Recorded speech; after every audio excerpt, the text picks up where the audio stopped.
once we get our yield data loaded, post-calibrated, we've looked at all the maps, we like the way they look. I'm going to go through a couple examples of kind of different ways to use the data, different stuff we can look at other than just yield. So the new, Matt kind of mentioned it a couple times, Field Analyzer has changed. They've added a lot of features to it. And so now we can actually pull up two different operations and compare the two. So if we want to pull up a yield map and a seeding map with data analysis tab, and we'll get into it, but basically we can have two operations and it pulls the numbers for both of those operations. So if we get a yield map and a seeding map side by side, maybe we want to compare varieties. We can pull each variety out of that seeding map and it'll pull all the numbers for each variety and tell us how each variety looks while we're looking at those two maps. And the layers in Field Analyzer have grown a bunch. So we can look at seeding, we can look at the variety, we can compare our yield to an elevation map, equipment, and it doesn't have to be a seeding map. We can compare it to application. I guess what I'm going to jump into is kind of more equipment based. I guess in my opinion, it's something that most guys I feel like don't look at, but there's some interesting numbers that we can spit out in Operations Center, basically comparing yield to our equipment. I know we think about Ops Center being a yield map, application map kind of tool, but there's a lot of machine information in here that I think we don't think about often enough. So we'll jump in. So what we're looking at is a yield map versus equipment map. So that top black bar, operation number 1 is on the left, so that's our yield map 2022 wheat. And operation number 2 is actually the same operation, but we're looking at an equipment layer.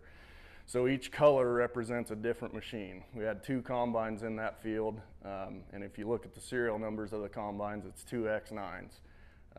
And then bottom half of that field's kind of our stats. So 122 acres, 68 bushel the acre, tells us our moisture, wet weight, when we started, which is that's kind of a new feature. So we get a start time and end time. We can see how long we were in that field. But I guess the big kicker here is this data analysis tab. So we'll jump over to that, and that's where it actually pulls the numbers for each of those maps and gives it to us kind of in a graph. So we get our statistics, I guess, for each machine, speed, 2 machines, and we get speed for both, productivity, throughput, and then the averages for the field is that bottom bar. So 2 machines, we're running 1,800 bushel per hour through both machines on average. The one number that I think is interesting, and I don't feel like guys think about, when we think about vehicles, we think about miles per gallon, right? Well, in a combine, miles per gallon, we don't care about, but how about bushels per gallon? I know that number fluctuates if you're, say we're in 30 bushel wheat. Obviously, we're not going to run a lot of bushels per gallon through there just because the bushels aren't there. But I'm going to pull up another field here next, and it's interesting to compare. I think we don't think about these machine numbers, I guess, often enough. So this next one I'll pull up is a different field, 2 different combines. So we're looking at the same thing, yield on the left, equipment on the right. This time we've got 2 780s running, and then same thing.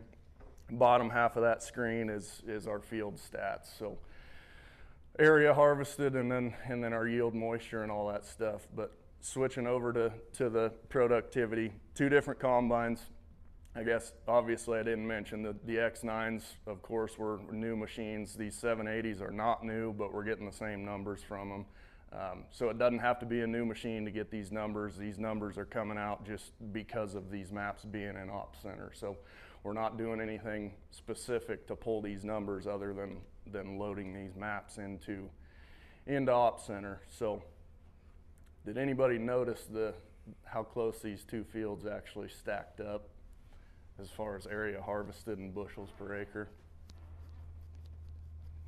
So we've got roughly call it 123 acre field. And I know the fields are different, they lay out different. Not 100% true comparison because the two fields, these are separate operators. But what's interesting is we jump into that data analysis tab for both of these fields. So that the top two machines are those X9s in that circle. The bottom two machines are the 780s in that quarter. What do we think about those numbers?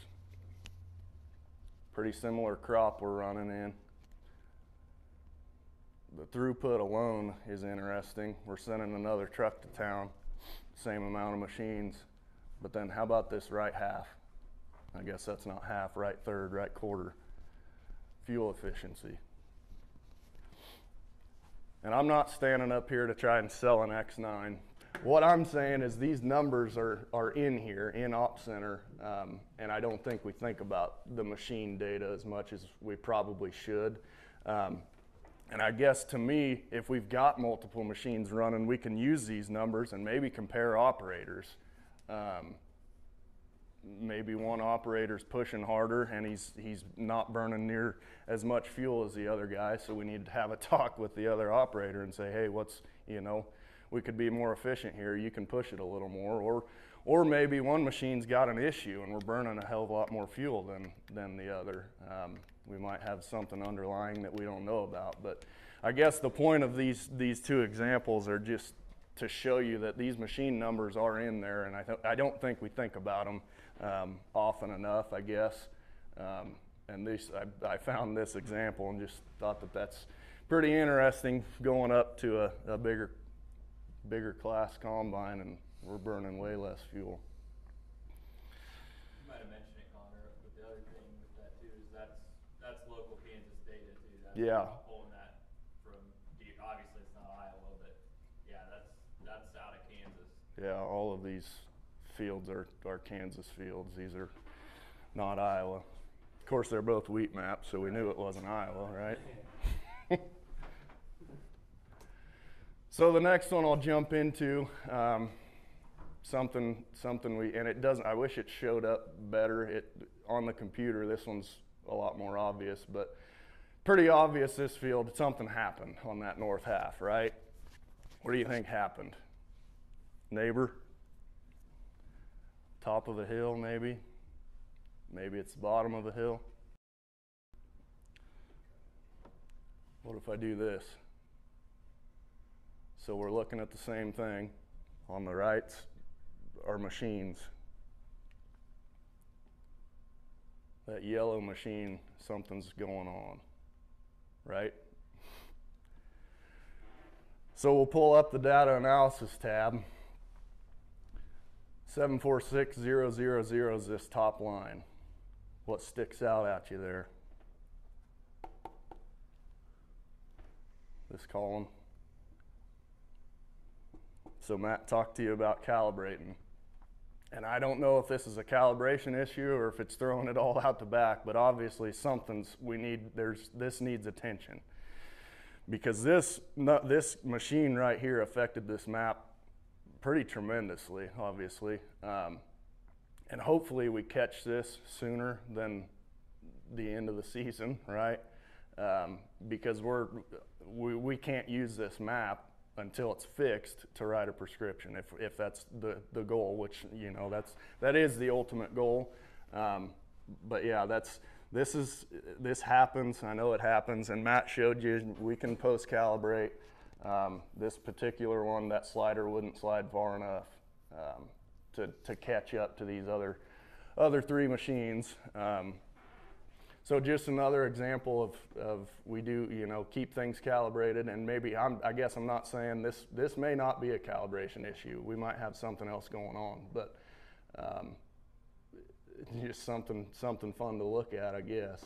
Not fun, shouldn't say fun, but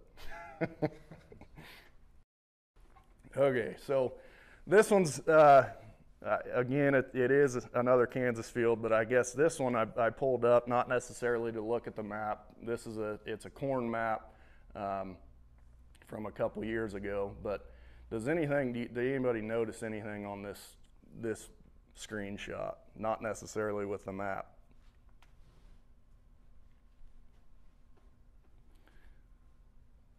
This came from a 9870.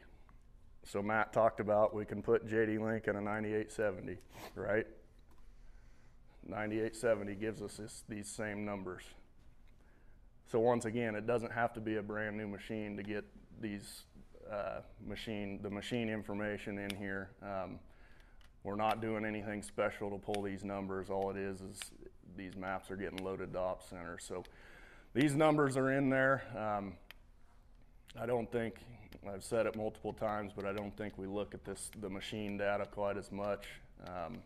I know the yield data is important, but there's a lot of interesting things in here when it comes to machines too. And we're just looking at it in Field Analyzer. There is another tool, a machine analyzer tool in there where we can look at a lot of different things, def usage and auto track usage. I mean, there's a whole bunch of filters in there in machine analyzer, but just in Field Analyzer alone, there's quite a bit of machine data that I think gets skipped over. So I guess those are kind of some examples that I wanted to show and bring it up, just because those numbers are in there and I don't think we look at them probably as much as we should, because I think we may be able to catch some underlying issues if we get in there and look at some of that stuff more often.